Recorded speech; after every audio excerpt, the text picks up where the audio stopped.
موسم بہت ہی خوشگوار تھا۔ جنگل میں پرندوں اور جانوروں کی پیاری پیاری آوازیں گونج رہی تھیں۔ پاس ہی ایک بڑا سا تالاب تھا جس میں بہت سی رنگ برنگی مچھلیاں رہتی تھیں۔ ان میں نیلی اور پیلی مچھلیوں کی آپس میں گہری دوستی تھی۔ نیلی مچھلی اب بہت عقل مند تھی تو پیلی مچھلی ضدی اور بے وقوف تھی۔ سب مچھلیاں اس کو ضدی مچھلی کہہ کر پکارتی تھی۔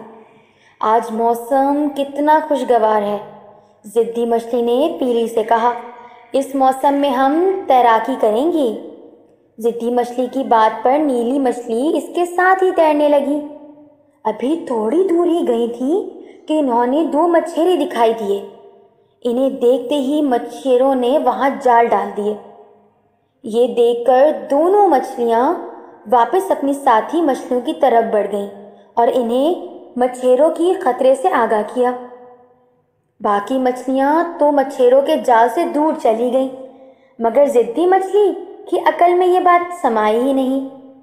دوسری جانب نیلی مچھلی اپنی دوست ضدی مچھلی کو اکیلا نہیں چھوڑنا چاہتی تھی، اس لیے اس نے ضدی مچھلی کو سمجھایا، دیکھو میری پیاری دوست، اس وقت یہاں خطرہ ہے، ہمیں یہاں سے فوراً بھاگ جانا چاہیے۔ وہ ابھی یہ بات کر ہی رہی تھی کہ اس پہ جال گرا اور وہ دونوں کچھ دوسری چھوٹی مچھلیوں کے ساتھ مچھیروں کے جال میں پھنس گئیں۔ جب مچھیروں نے جال کی سب مچھلیاں ایک ٹوکری میں ڈالی تو نیلی مچھلی کو بے دم دیکھ کر بولا، یہ تو مری ہوئی ہے، یہ میرے کسی کام کی نہیں۔ یہ کہہ کر اس نے نیلی مچھلی کو واپس تالاب میں پھینک دیا اور باقی مچھلیوں کو چاقو سے کاٹنے لگا۔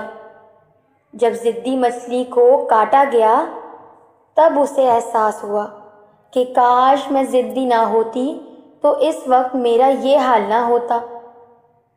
اس طرح ضدی مچھلی کو سزا مل گئی اور نیلی مچھلی کی بروقت ترکیب سے اس کی جان بچ گئی۔